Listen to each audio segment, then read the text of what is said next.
Hello everyone, how are you. तो मैं आज फिर से आ गई हूँ आपके सामने अपने कुछ नए टॉपिक्स लेके इंग्लिश ग्रामर के। इसमें से दो टॉपिक तो पुराने हैं जिसके बारे में मैं ऑलरेडी वीडियो बना चुकी हूँ, लेकिन उसके कुछ पॉइंट्स रह गए थे।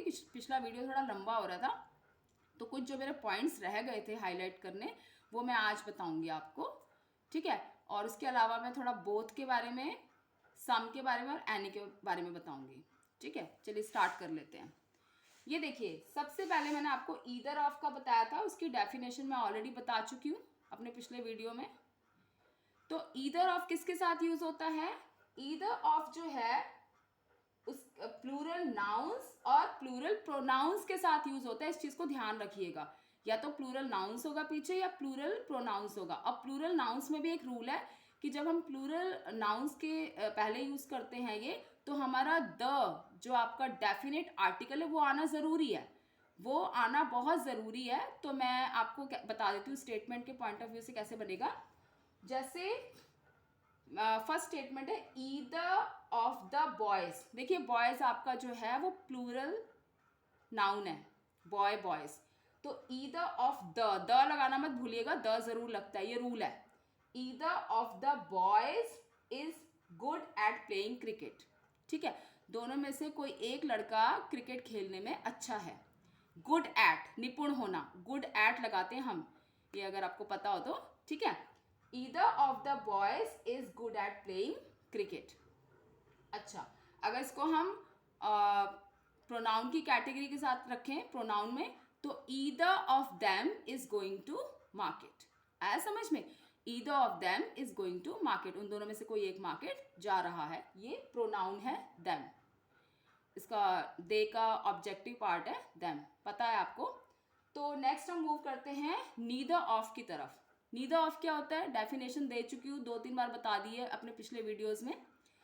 तो नीदर ऑफ जो है वो किसके साथ यूज होता है? सेम प्लूरल नाउन्स के साथ और प्लूरल प्रोनाउंस के साथ यूज होता है, और सेम सिचुएशन है, सेम है। इसमें भी आप द का यूज करेंगे अगर प्लूरल नाउन से पहले यूज कर रहे हैं, तो द आर्टिकल जो डेफिनेट आर्टिकल है, जो डिटर्मिनर्स का ही पार्ट है, वो आना ही आना है। वो आप इस चीज को ध्यान रखिएगा। तो आप सेम सेंस में भी स्टेटमेंट बना सकते हैं, इसमें से देख के कर सकते हैं, एज यू विश। बस आपको स्टेटमेंट फॉर्म करना आना चाहिए, right. For example, neither of the girls, आप ये भी बोल सकते हैं, मैं इसमें से नहीं, आप ऐसे ही बोल दीजिए, neither of the girls is good at studies, ठीक है। Neither of the girls is good at studies, या आप ये भी बोल सकते हैं नीदर ऑफ, दूसरा स्टेटमेंट अगर मैं लूं, neither of the two girls is intelligent. भाई दो लोगों के बारे में बात हो रही है, नेगेटिव में बात हो रही है, तो नीदर ऑफ से आप स्टार्ट कर सकते हैं, ठीक है। ये मैं आपको डिस्ट्रीब्यूटिव प्रोनाउन के बारे में बता रही हूँ, पिछले वीडियो में सारा डिटेल दे चुकी हूँ। अच्छा, अब ये है बोथ के बारे में हम बात करते हैं। बोथ क्या होता है? बोथ जो है वो दो के बारे में बात करता है, वो मैंडेटरी दो के ही बारे में बात करता है। वो दो कुछ भी हो सकता है, दो व्यक्ति हैं, वस्तु हैं, मतलब कोई प्लेस है, पर्सन है, कुछ भी है, दो के बारे में मैंडेटरी इन्वॉल्वमेंट दोनों का है। जैसे ईदर ऑफ और नीदर ऑफ थोड़ा अंतर था उसमें, बोथ में वो दोनों इन्वॉल्व है उस काम में। तो देखिए कैसे होगा।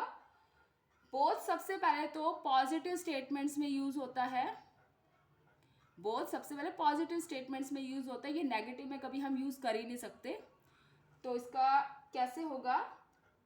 Example, both of them are going to market, both of them are going to market, ठीक है। आया समझ में? इस तरह से हम बोथ का यूज करते हैं। ये और भी कई पार्ट्स में यूज होता है, और भी कई मतलब टॉपिक में यूज होता है, पर फिलहाल क्योंकि मैं अभी ये ऑफ वाला पार्ट ले रही हूँ, either of, neither of, both of, तो इसलिए मैं बोथ के साथ ऑफ वाले स्टेटमेंट बता रही हूँ, ठीक है। बाकी बोथ के साथ डायरेक्ट नाउन लगा के वो अलग से करेंगे। देखिए इसके बाद है सम। सम क्या होता है? सम is used in positive statements. पहले तो ये सोचिए, पॉजिटिव स्टेटमेंट्स में यूज होता है सम, और ये किस किस के साथ यूज होता है?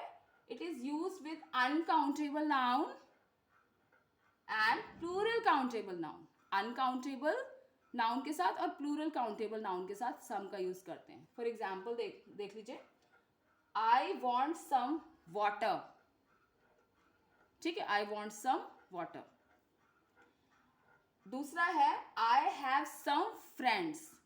दोनों कैटेगरी को जस्टिफाई कर रहे हैं. ठीक है ना.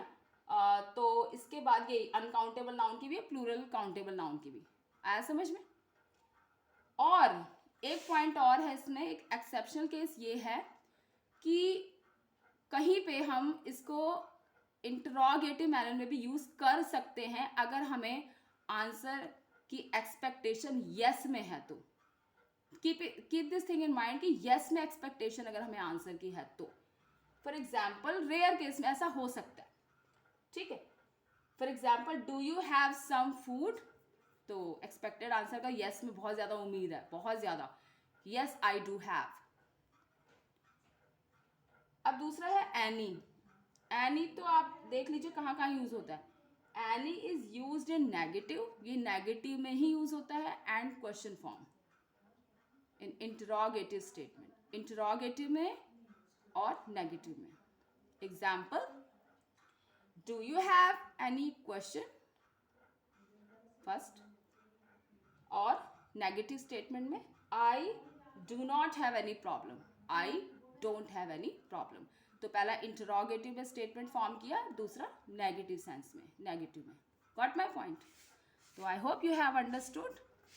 आई am going to come very soon with new topics, with new interesting topics. So till then, God bless you.